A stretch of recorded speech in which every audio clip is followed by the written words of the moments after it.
Assalamualaikum warahmatullahi wabarakatuh.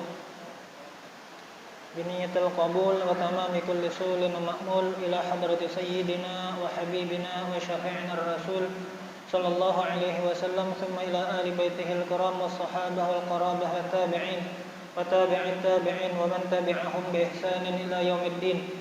Thumma ila jami' masyayikhina wa muallimina wa walidina wa ummahatina wa azwajina wa auladina wa dhurriyyatina wa qarabatina wa jiranina wa dhawil huquqi alaina ajma'in.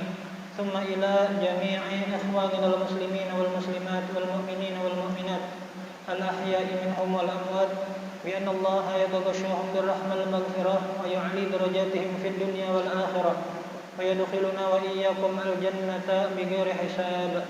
Wa ila ma nuwa bihi salafuna salih ila hadratin nabi wa alim nabi wa bi barakati suratil Fatihah. A'udzu billahi minasyaitonir rajim. Bismillahirrahmanirrahim. Alhamdulillahirabbil alamin arrahmanir rahim maliki yaumiddin. Iyyaka na'budu wa iyyaka nasta'in. Ihdinas siratal mustaqim. Siratal ladzina an'amta 'alaihim ghairil maghdubi 'alaihim waladdallin. Amin. Mari sama-sama seperti biasa kita niatkan sebelum kita mujakarah. Niatnya yaitu Bismillahirrahmanirrahim. Nawaitu at-ta'alluma wat-ta'lima wal-ifadata wal-istifadah wa-dzikra wat-tadhkira lillahi ta'ala. Nawaitu an a'takifa fi hadzal masjid sunnatan lillahi ta'ala. A'udzu billahi minasyaitonir rajim. Bismillahirrahmanirrahim. Alhamdulillahirabbil alamin. Allahumma shalli wa sallim ala sayyidina Muhammadin al-amin wa ala alihi wa sahbihi wa sallim ajma'in. Subhanaka la ilma lana illa ma 'allamtana innaka antal alimul hakim. Wala haula wala quwwata illa billahil aliyyil azim. Al-azizil alim 'adada kulli harfin kataba wa yuktabu abadal abidin wa dahrad dahirin. Radhiyallahu anni wa ankum an jami'il muslimin. Qala radhiyallahu anhu wa nafa'ana bi'ulumihi fid dharain. Amin amin ya rabbal alamin. Qala asy-Syaikh As-Sayyid Ahmad Marzuqi fi nadmihi matni aqidatil awami. Ilyasu Yunus Zakaria Yahya Isa wa Taha khatimun da'gaya alaihimus salatu wassalamu wa alihim madamatil ayyamu. Tayyib, alhamdulillah, marilah kita ucapkan, kita panjatkan puji syukur kita kehadirat Allah Subhanahu wa taala, yang mana alhamdulillah kita masih diberikan umur, sehat badan, dan alhamdulillah tidak jenuh-jenuhnya Allah sampai sekarang memberikan nikmat yang selalu bertambah-tambah kepada kita. Salawat serta salam kita haturkan semoga tercurah kepada junjungan kita Nabi besar Muhammad sallallahu alaihi wasallam beserta keluarga, para sahabat dan pengikut-pengikut beliau yang insyaallah kita juga termasuk.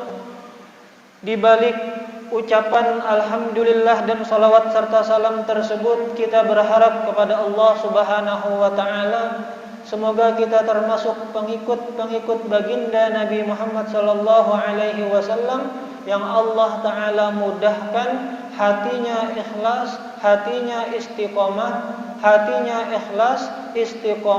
dan husnul khatimah pada akhir hayatnya nanti. Amin amin ya rabbal alamin. Baik, melanjutkan mujakarah kita masih terkait tentang masalah nubuwat masalah kenabian, yaitu di antara pokok-pokok keimanan yang mesti kita yakini, mesti kita i'tiqadkan bahwasanya di antara rukun iman kita harus percaya terhadap rasul-rasul Allah, nabi-nabi Allah yang Allah Ta'ala utus. Di antara yang paling tidak wajib kita ketahui adalah 25 nabi dan rasul.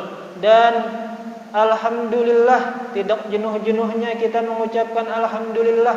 Semoga dengan berkat tafaulan mengucapkan alhamdulillah, maka pada akhir hayatnya pula nanti alhamdulillah juga. Melanjutkan tentang riwayat Nabi yang urutan ke-24, yaitu kisah tentang Nabi Isa alaihi salam. Qaumuhu,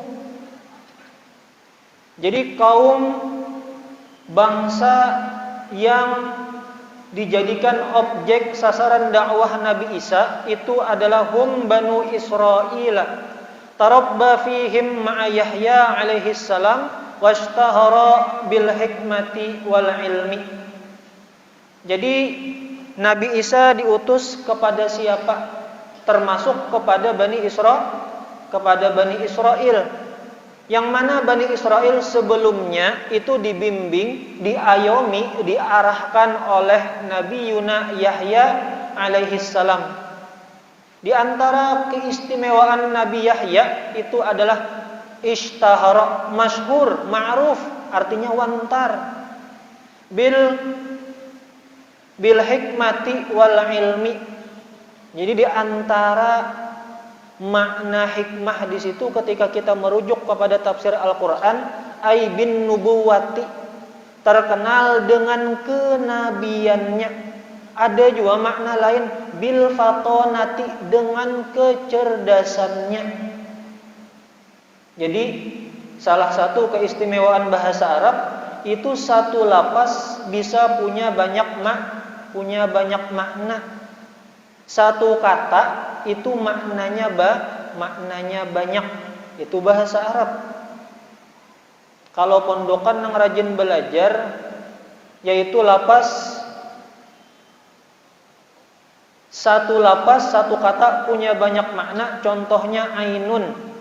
Ainun itu mata, bisa juga dimaknai dengan mata air, bisa juga dimaknai dengan zat atau benda, bisa juga dimaknai dengan jasus, mata-mata. Oleh karena perbedaan makna-makna tersebut, maka lahirlah perbedaan pendapat di kalangan para ulama.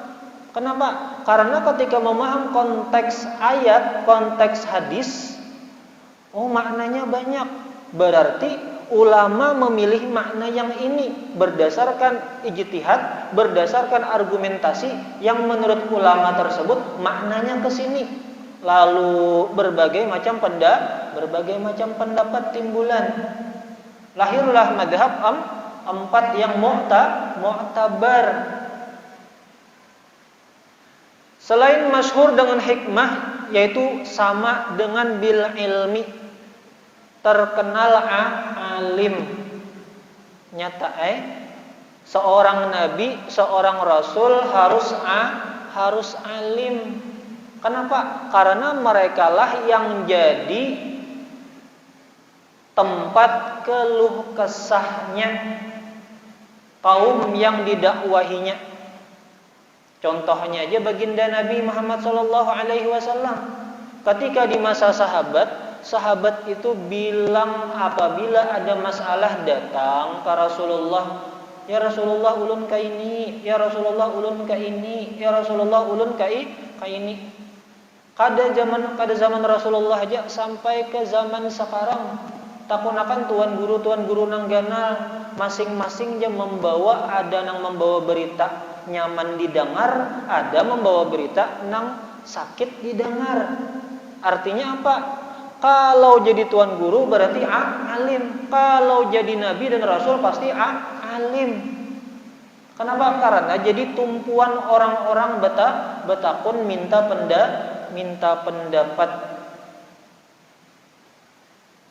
Da'watuhu, dakwah, proses bagaimana perjalanan dakwah Nabi Isa alaihi salam. Atahullahul kitaba al-injila. Jadi Nabi Isa ini diturunkan kitab Injil kepada Sidin. Wa ja'alahu rasulan, dan Allah Ta'ala jadikan termasuk rasul di antara rasul-rasul nang talabih pada rasul pada rasul dan nabi yang lain, termasuk rasul ulul azmi, artinya yang punya ketabahan dan tekad yang luar biasa, termasuk Nabi Isa alaihi salam.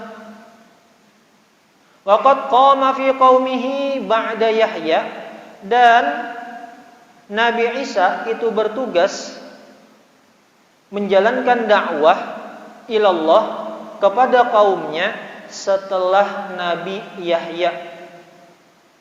Setelah Nabi Yahya. Wa umruhu 30 aman. Jadi 30 tahun sudah diangkat menjadi nabi, menjadi rasul. Yad'uhum ilallah, mengajak kepada Allah Ta'ala. Wa taraka ma yaf'alunahu min rada'ila, dan menyuruh untuk meninggalkan apa-apa yang mereka kerjakan daripada perbuatan-perbuatan yang dilarang oleh syariat. Fakafaru bida'watihi, maka ternyata apa tanggapan kaumnya? Kafaru, ingkar, kada mau beriman, lalu melakukan macam-macam konspirasi terhadap Nabi Isa. Wa talabu minhu mu'jizatan, dan meminta kepada Nabi Isa kalau benar berdasarkan ayat-ayat di dalam kitab Taurat, kalau benar memang sampian ini nabi, tolong setiap nabi itu biasanya ada mukjizat. Lalu ai bapinta, kalau bujur pian itu Rasulullah, mana mukjizat pian? Bahasa kitanya, kalau memang pian wali, apa bukti kewalian pian? Artinya kalau orang itu berpangkat biasanya ada ciri. Orang alim ada cirinya. Orang nang kada alim ada cirinya. Jadi minta ciri, bukti pian itu seorang rasul apa? Kalau ditujukan kepada seorang rasul berarti mukjizat. Tadullu ala sidqi da'watih, yang mana mukjizat tersebut menunjukkan kebenaran dakwah yang disampaikan Nabi Isa. Jangan-jangan ujar Bani Israel ini nabi palsu, atau orang yang sengaja ingin dianggap sebagai rasul, karena sebagai rasul otomatis dimuliakan orang. Jangan-jangan ini mengaku-ngaku wali aja supaya dihormati orang, supaya dimuliakan orang. Mana buktinya pian sebagai nabi, sebagai rasul? Lalu Allah Ta'ala itu kada tinggal diam. Fa'ayyadahu Allahu bi'ibra'il akmah. Jadi Allah Ta'ala berikan mukjizat kepada Nabi Isa, itu dapat menyembuhkan orang nang buta. Jadi dalam tafsirnya itu terdapat dalam surat Ali Imran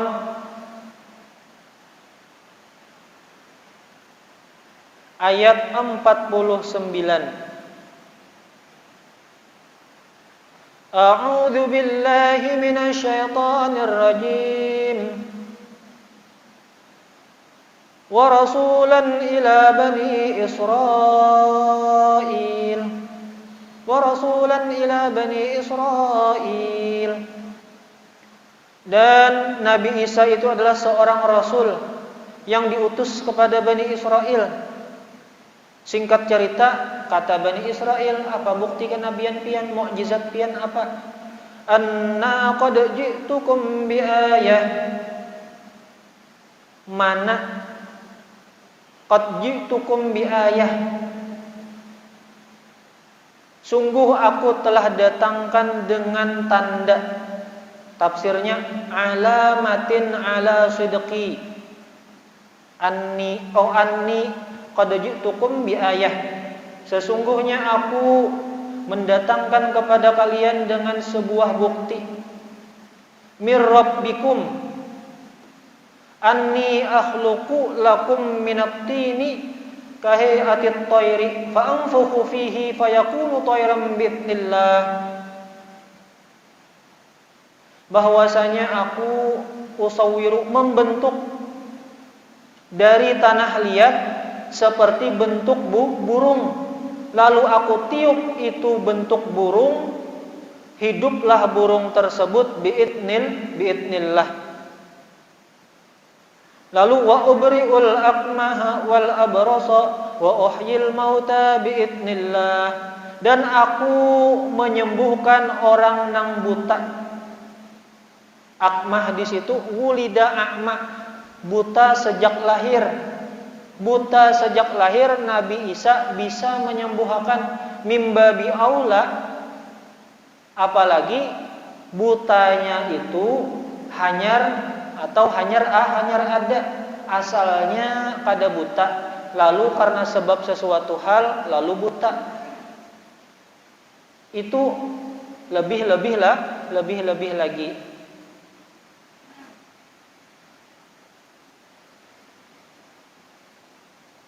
Jadi mukjizat yang diturunkan kepada Nabi Isa adalah terkait masalah kedokteran. Karena di saat itu yang masyhur, yang dianggap hebat adalah terkait masalah obat-obatan. Maka Allah Ta'ala ingin melemahkan apa yang mereka agung-agungkan, yang mereka elu-elukan, sehingga ketika mendapatkan sesuatu yang wah dari pengetahuan yang telah mereka ketahui, oh benar, ini memang datang dari Allah Subhanahu wa ta'ala, memang datang dari Allah Subhanahu wa ta'ala.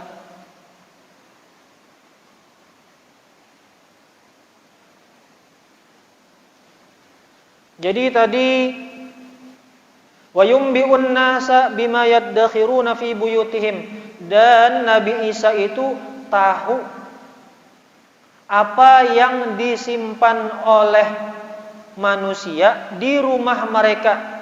Fasaddu anhu, lalu mengetahui yang seperti itu meskipun sudah ada mukjizat, meskipun sudah ada tanda-tanda kenabian yang Allah Ta'ala berikan kepada Nabi Isa.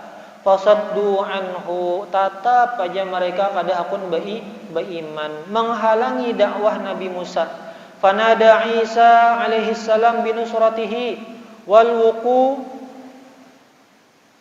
wuqufi bijanibihi, lalu Nabi Isa menyeru kepada Bani Israel yang mau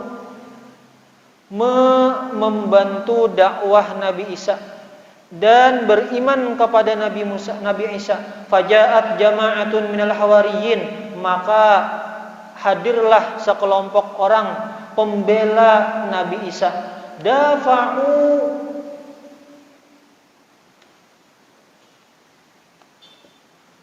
an da'watihi, membela, melawan atau mencegah segala sesuatu yang dapat menghalangi dakwah Nabi Isa. Dan Nabi Isa itu orangnya jad dan tekun, rajin dalam berdakwah. Melihat yang seperti itu, fakhashiya Banu Israel, fakhasyal Yahudu, khawatirlah Bani Israel tersebarnya agama yang disampaikan oleh Nabi Isa. Kenapa mereka jadi kada menerima dakwah Nabi Isa? Karena apa yang didakwahi oleh Nabi Isa itu bertentangan dengan hawa nafsu mereka. Nah, disebabkan hal tersebut lalu kaum Yahudi melakukan konspirasi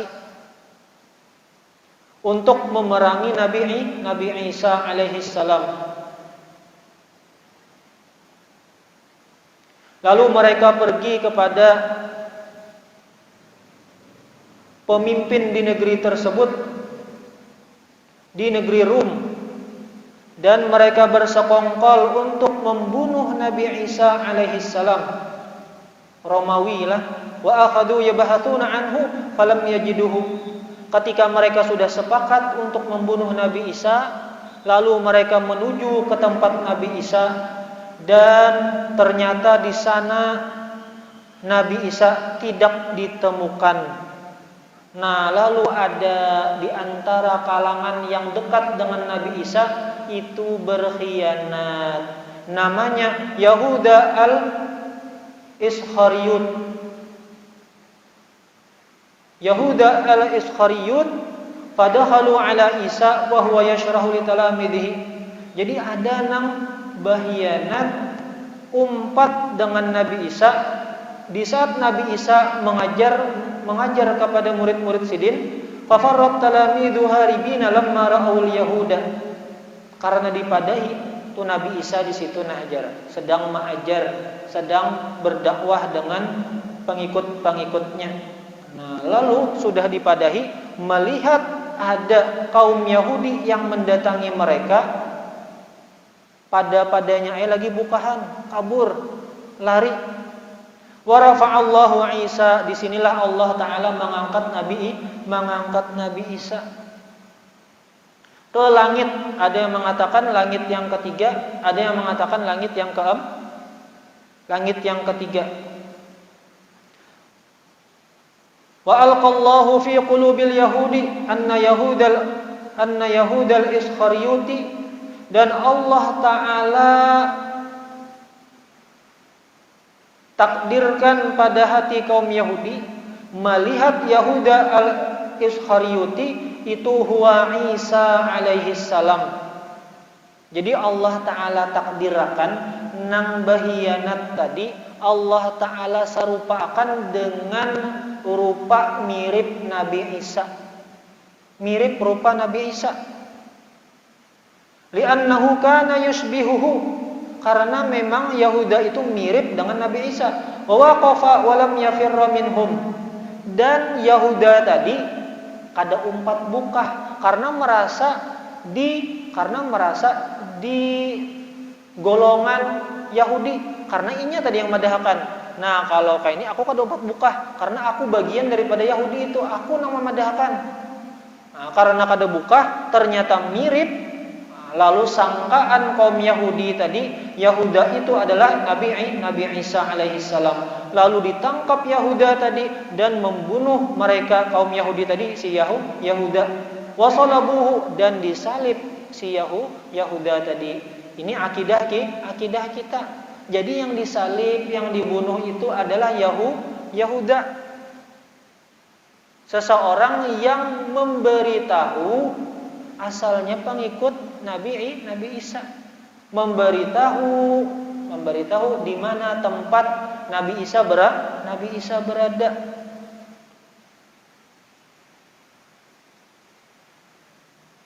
Ini sesuai dengan firman Allah Subhanahu wa taala, A'udzu billahi minasyaitonir rajim wa qaulihim inna qatalnal masiha Isa ibn Maryam rasulullah wa ma qataluhu wa ma salabuhu walakin syubbiha lahum.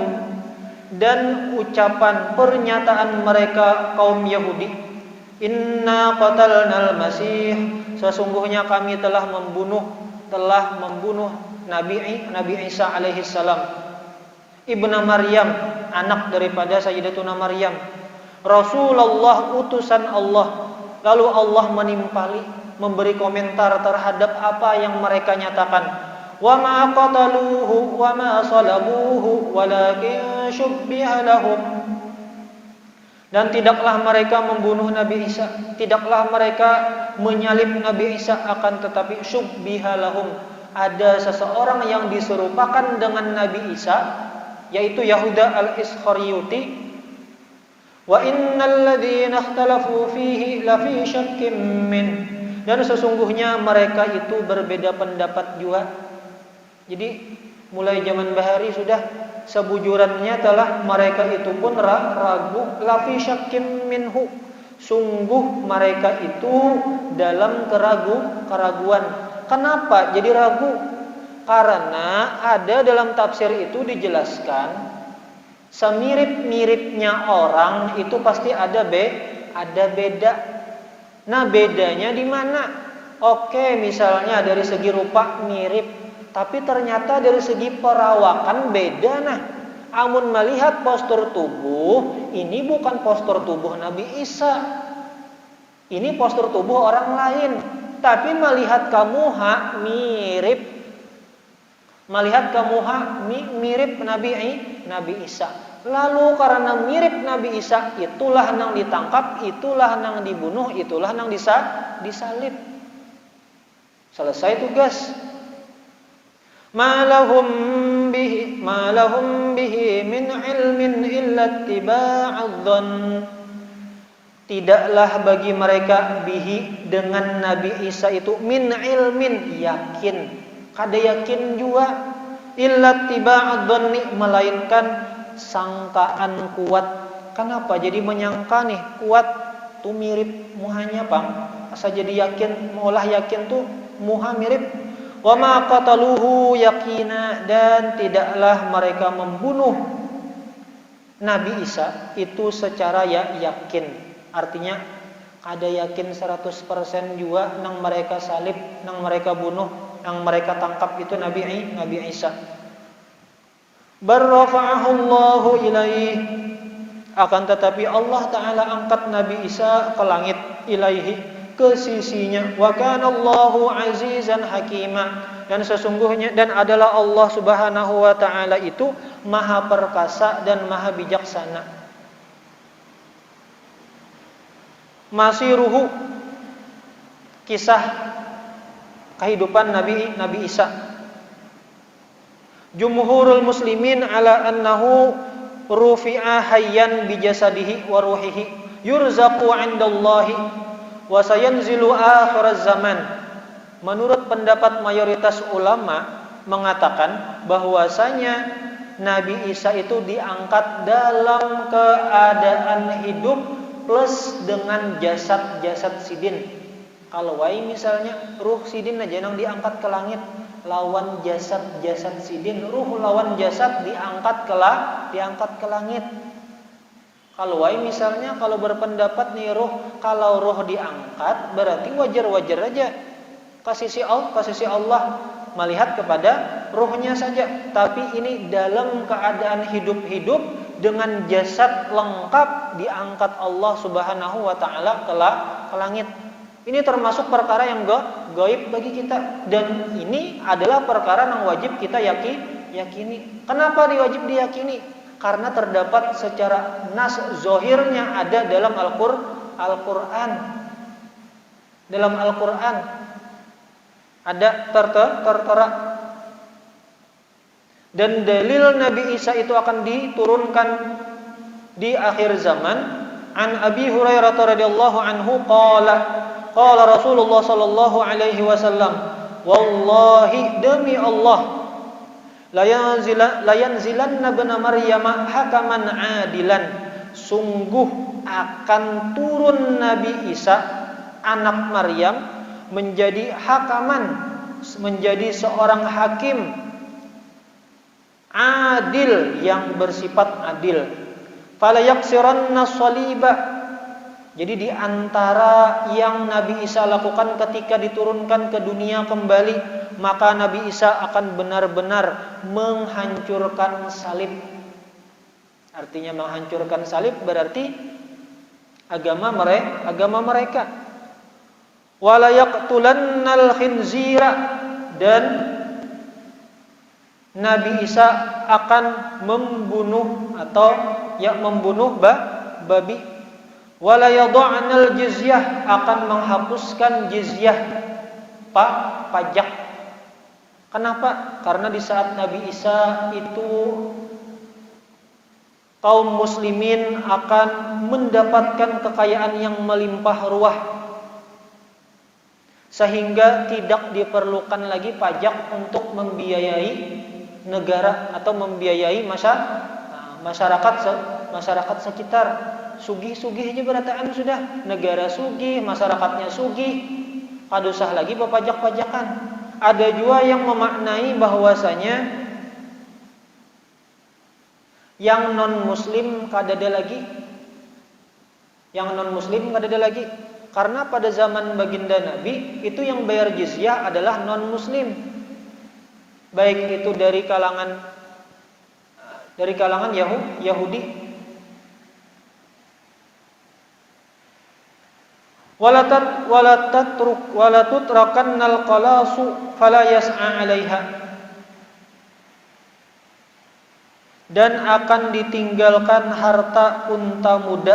Qalas itu unta muda, artinya akan ditinggalkan sesuatu yang dianggap mewah. Fala yas'a 'alaiha, kadada lagi nang pina kacar, pina hendak kepengen. Wala tadhabanna syahna'u wattabagudu wattahasudu, kadada lagi di situ rasa dendam, permusuhan, dengki. Artinya di masa itu Islam itu damai, tentram, dan nikmat berataan. Wala yad'uwanna ilal mali fala yaqbaluhu ahadun. Disitulah masanya kena apabila ada orang bisi banyak harta hendak memberi harta tersebut ke orang lain, kadada nang hakunnya menerima. Kenapa? Karena padanya sugih berataan, aku kada perlu, aku banyak aja biisian, beriakan ke lain aja. Memberiakan ke si B pulang, mohon maaf, aku gin beisi banyak aja biisi, nah kadusah lagi bebarian, silakan, aku kada menerima. Itu kena zaman Nabi Isa ketika turun ke bumi, ke dunia. Waqila inna umra Isa yauma rufi'a 34 sanatan. Dan ada pendapat yang mengatakan bahwasanya umur Nabi Isa ketika diangkat ke langit itu umur sidin 34 tahun. Jadi masih anum. Waqila 33. Ada yang mengatakan 33. Ada yang mengatakan 40 tahun. Waqad waradat ahaditsu annahu yahkumu bi syari'ati sayyidina Muhammad, dan ada hadis yang diriwayatkan oleh baginda Nabi bahwasanya Nabi Isa itu mengikut kepada syariat Nabi Muhammad muddata 40 aman, selama 40 tahun ba'da nuzulihi minas sama, setelah diturunkan dari langit, memimpin dengan adil dan keadaan rakyat yang dipimpinnya sugih-sugih berataan. Dan Nabi Isa itulah nanti yang akan membunuh Dajjal. Wa yu'minu bihi, dan akan beriman ahlu kitab. Dan Nabi Isa adalah akhir nabi daripada kalangan Bani Israel. Nabi Isa dikubur dan kelak Nabi Isa, ada pendapat yang mengatakan kelak akan dikubur di makam baginda Nabi di Hujratun Nabawiyah Asy-Syarifah. Jadi karena Nabi Isa itu dikubur berdampingan dengan Rasulullah dan dua sahabat baginda Nabi, Abu Bakar As-Siddiq dan Umar bin Khattab. Itu riwayat termasuk min asyratis sa'ah. Jadi termasuk tanda-tanda kiamat, hadis-hadis tentang tanda-tanda kiamat, diantaranya turunnya Nabi Isa. Allah Subhanahu wa taala a'lam. Masyaallah, la haula wala quwwata illa billahil aliyyil azim. Semoga apa yang kita baca, apa yang kita mujakarahkan, apa yang kita dengar ada berkahnya, dan semakin menjadikan hidup kita lebih istiqomah kepada kebaikan. Dan semoga Allah taala mengabulkan hajat-hajat kita, hajat-hajat orang tua kita, dan hajat seluruh kaum muslimin dan kaum muslimat. Dan Allah Ta'ala memberikan kepada kita hati yang ikhlas, istiqomah, dan husnul khatimah. Dan kelak pada akhirnya harapan kita semua, kita nanti dikumpulkan dengan baginda Nabi Muhammad SAW di surga firdausnya Allah Subhanahu wa Ta'ala bighairi hisab. Amin amin ya rabbal alamin. Wa ila ma nawabihi salafun salih ila hadratin nabi wa alin nabi wa bi barakati suratil Fatihah. A'udzu billahi minasyaitonir rajim. Bismillahirrahmanirrahim. Alhamdulillahi rabbil alamin arrahmanir rahim maliki yaumiddin. Iyyaka na'budu wa iyyaka nasta'in ihdinas siratal mustaqim. Shiratal ladzina an'amta 'alaihim ghairil maghdubi 'alaihim waladdallin. Amin. Amin amin ya rabbal alamin. Bismillahirrahmanirrahim. Alhamdulillahi rabbil alamin. Allahumma shalli wa sallim ala sayyidina Muhammadin al-amin wa ala alihi wa sahbihi wa sallim ajma'in. Allahumma inna nas'aluka at-taubata wal maghfirah wat taufiq wal hidayah wal istiqamah wa husnal khatimah. Rabbana atina fid dunya hasanah wa fil akhirati hasanah wa qina adzaban nar. Wa sallallahu ala sayyidina Muhammad wa ala alihi wa sahbihi wa sallam. Subhana rabbika rabbil izzati amma yasifun wa salamun alal mursalin walhamdulillahi rabbil alamin. Subhanakallah bihamdika asyhadu an la ilaha illa anta astaghfiruka wa atubu ilaik. Assalamu alaikum warahmatullahi wabarakatuh.